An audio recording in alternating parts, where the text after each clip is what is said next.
What's up guys, today we're going over the best melee builds in the game, taking a look at the melee stat and its corresponding brawler armor archetype, and first seeing how that works and showing off the best build or one of the best builds for each character on that armor set. So the point of this series is you find yourself with a full set of brawler armor, click on this video to see which build you should probably be rocking with that armor.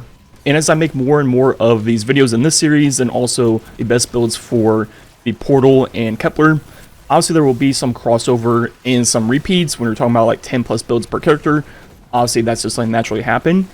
But if there is a situation where there's multiple builds that would work for a video, I'm going to show off the one that I haven't shown off previously.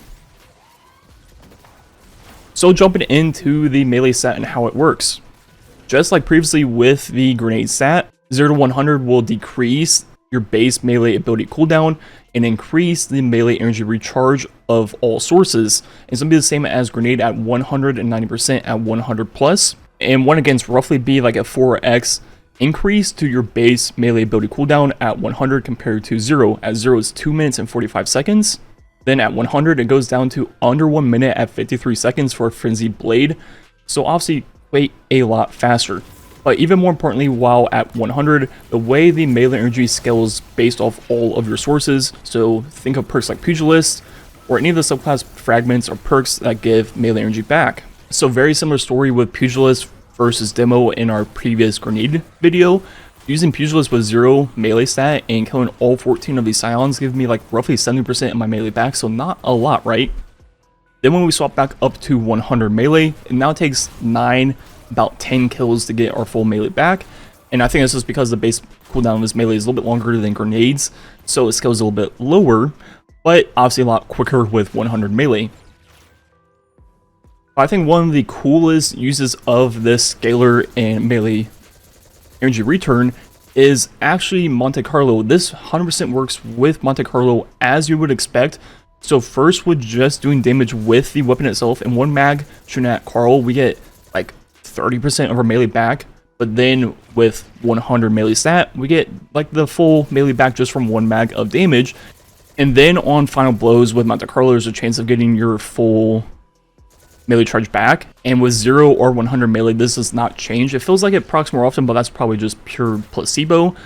But with the much increased just return of melee energy on damage, combined with the fact that it feels like it procs more often on kill, you get your melee just really quick with Monte Carlo now, and Monte Carlo's has always been a pretty solid just journal weapon with melee builds, so you always have Swashbuckler ×5, you also have the Bayonet if you want.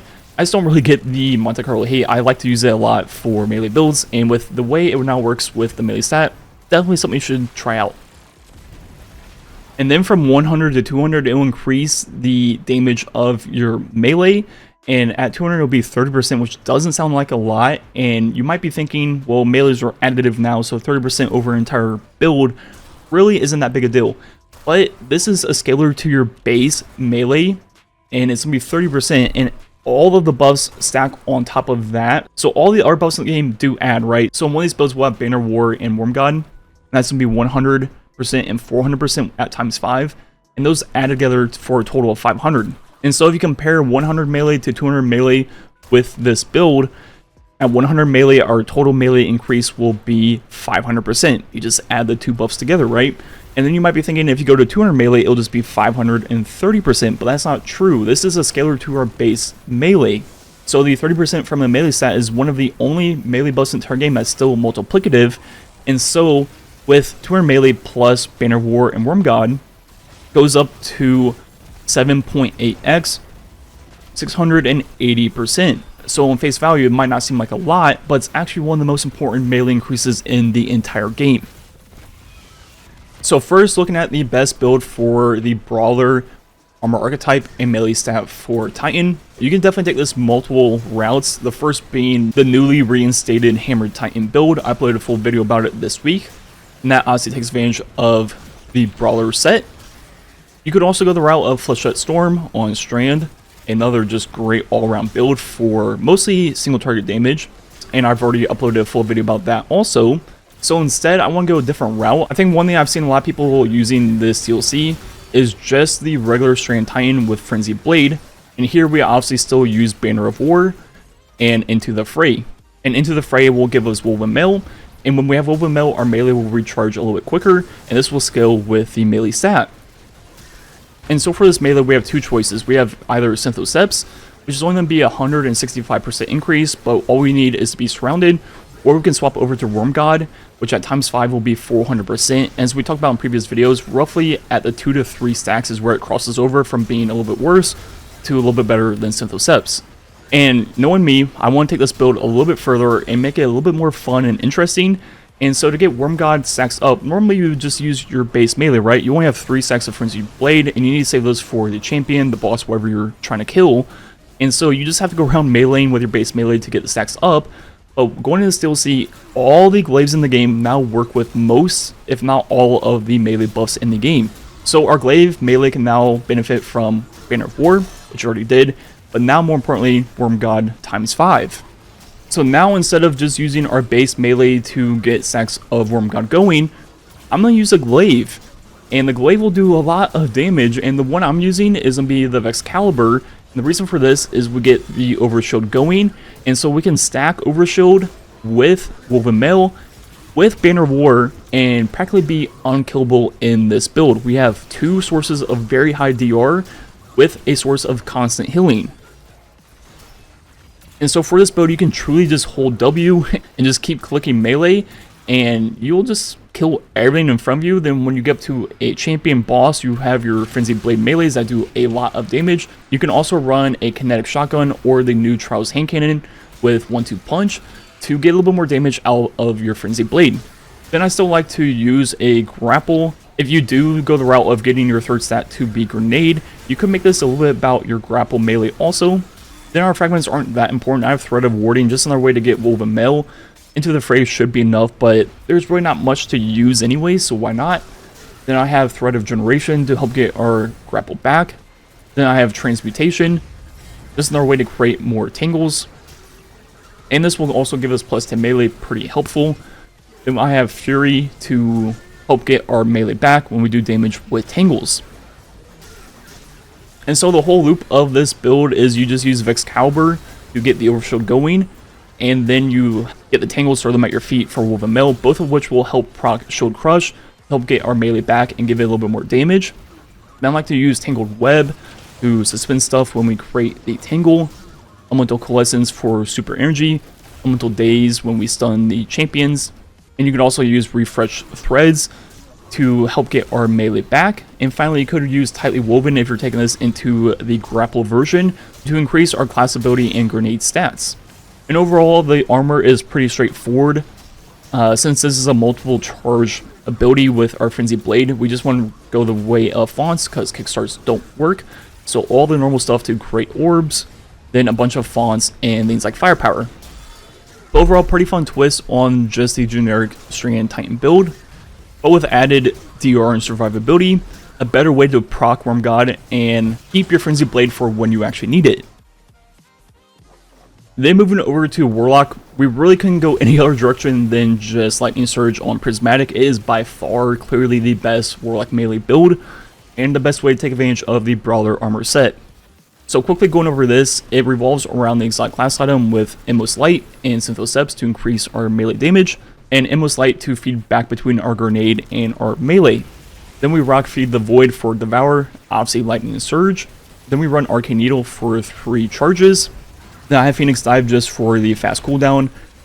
And the usual fragments of Balance, Dawn to become Radiant, Bravery, and Sacrifice. And I have actually changed this build since the last time I uploaded it. And that is just because this build has gone a lot better with the Festival of Flight. And this thing helps us build up our Transcendence so fast that you actually get the Darkness side way quicker than the Light side now. And so instead of, I would usually run a Stasis Grenade to just help the Darkness side. But it's so fast, I actually have gone back to Storm Grenade. And now I rock Dominance to make our Arc Grenade Jolt. So this will still work for its Overload and help build up the light side of Transcendence by jolting a lot of things. And now since we have our grenade quite often with Devour, and we're using the Festival of Flight, I'm going to be running the new grenade stat perk to help boost up our grenade stat to roughly 160. And with that, our grenade does a lot of damage now, and obviously you can get better and better armor and get this closer to 200 grenade, 200 melee, and make this build truly about both your grenade and your melee at the same time. And then in my energy slot, I like to run the spread shot hand cannon for 1-2 punch, and then you have whatever exotic heavy you want, pretty much a free slot. And then the important stuff is we have Shield Crush for both sides of this perk, Elemental Daze, Elemental Coalescence, Refresh Threads, and you could even run Fever and Chill with the hand cannon and drop Dawn if you wanted to. Then the armor mods are pretty straightforward like normal. Once again, a multiple charge ability in our melee, so we're not using kickstarts. This one go the route of fonts, so I have a melee font, health font, weapons font, and class font, along with a bunch of ammo generation stuff to make sure we have ammo with our Festival Flight at all times. Overall, this build just keeps getting better and better this DLC, and the Festival Flight and the Spread Shot Hand Cannon is definitely the most recent additions that have just really made it a lot stronger. You can get your Transcendence so fast now that it's actually kind of silly, and once you have the Transcendence, that's where this build really shines, and you become like a walking god. So definitely give this build a try if you haven't yet. Still definitely one of the strongest Warlock builds, and one of the strongest melee builds in the entire game. Then finally on Hunter, you might be thinking we're going to be doing some grapple melee build on Prismatic, but the grapple build is now a grenade build. And so instead of that, if we look at what is the best for pure melee stat and the Brawler armor set, I think it's actually going to be Arc with the Gifted Conviction. So the pros of this build versus grapple melee on Prismatic is, yes, you give up a little bit of damage. Well, let's be frank, not a little bit, quite a lot, because I mean grapple melee is busted, but you'll find that the damage from both your Tempest Strike and Ascension is enough for most lanes in the game anyways. And with combination blow times 3 and Tempest Strike, you're still gonna be one-hitting champions on light. And the major plus of this build is you have way better AoE Actor with all of the bouncing explosives and jolting lanes with the Gifted Conviction, while the grapple melee is more about just single target damage, and you don't really have a great source of AoE Actor.